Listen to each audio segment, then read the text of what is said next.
all the best bets. Pittsburgh and the under was my best bet on Friday, and it smashed in. Right. Thank you very much. The Steelers, once more, the underdog covers the line. Not only that, won outright, and very much so with the under, because I believe it was 17-10 in the end. Oh, Thank you very much, Pittsburgh Steelers. And the ineptitude of the Baltimore Ravens on offense. The best bet, though, for tomorrow, the Raiders. As I mentioned, it all depended on Jimmy G. I actually wrote the column on Friday. I think Green Bay with a pick in that one, but it's now going to swing around. If Jimmy G is good, we're going to go with the Raiders minus 2.5. I think they squeak out a very silly Raiders-ish kind of win. If this sort of scooched to 3, I'd still probably go with the Packers. It's just a bit of a weird one. I feel like this is a kitchen sink game for the Raiders. Their season's over if they get a 1-4. The under as well, as I mentioned, right? The Raiders just can't score. The 17-10, 17, and 18 is all they've scored all season. So we're going to get the under 45.5. The Raiders minus 2.5. That gets to $3.90, which actually feels pretty good if you believe the Raiders can win this by a field goal. If you don't, and I might, like by the time I write this article, I might have just sort of, dug into this and went, wait a minute, come on.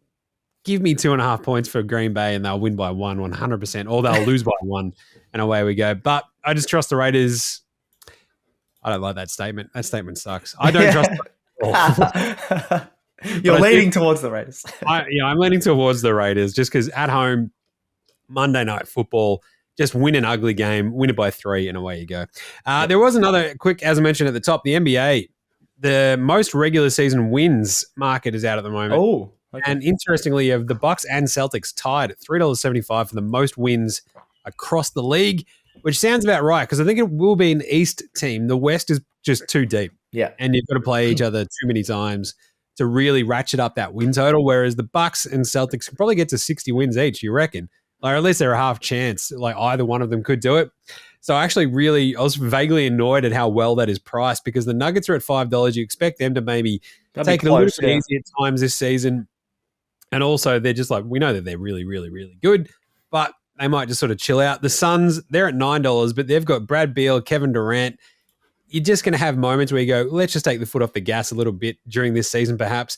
But if you were going to take like a longer sort of price team, it's probably Phoenix at $9 because they could just go absolute scorched earth and absolutely out of nowhere. Like their offense could click between Booker, Beal and KD. I reckon they might take a bit of time to build into it though. Just even like the first 10 games and that might cost you a few, yeah. Especially without like a real actual point guard on that team. So the Warriors were interesting at 17. They've got Chris Paul, but it does feel like they're just that little bit old. The one that stuck out to me, if you think that a team out in the West can come out of the morass and go absolutely ham, the Grizzlies are at $51.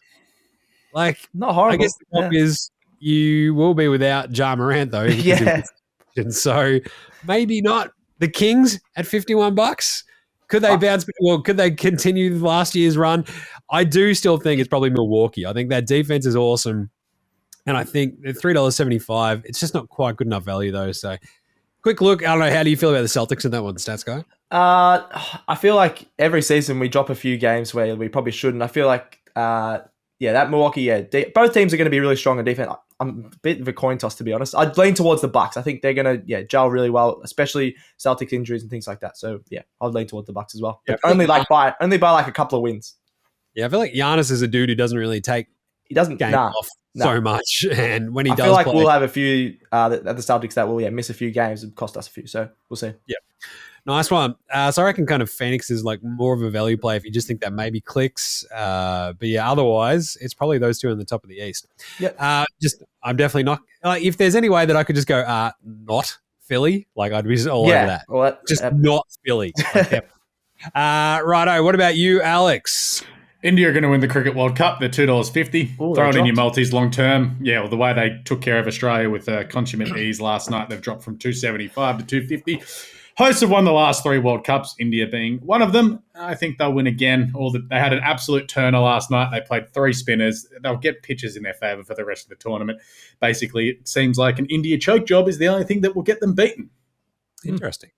Stats Guy, best bet. A bit of an F1 future. We got, I think it's 6 races left in the season. Alpine, we got the 2 French drivers here, Esteban Ocon and Pierre Gasly, 2 of the coolest names, I reckon, on the grid. There's a few head-to-head markets. So for team drivers who's going to get the most points at the end of the season. So you got Gasly, who's only 2 points ahead of Ocon. Gasly's probably been the better driver overall in his career. He's a bit more experienced, but Ocon has been charging home in the last probably couple of months.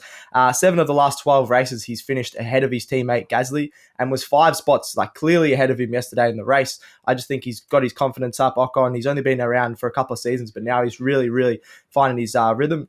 So yeah, he's in a lot better form. You can get $2 for Ocon to be Alpine's number 1 driver. He's only 2 points behind him. That's only a couple of spots on the grid. If he finishes a couple of spots higher than him, maybe just another 7th, 8th again, I think. Whereas Gasly at the moment is around that 10th to 12th mark.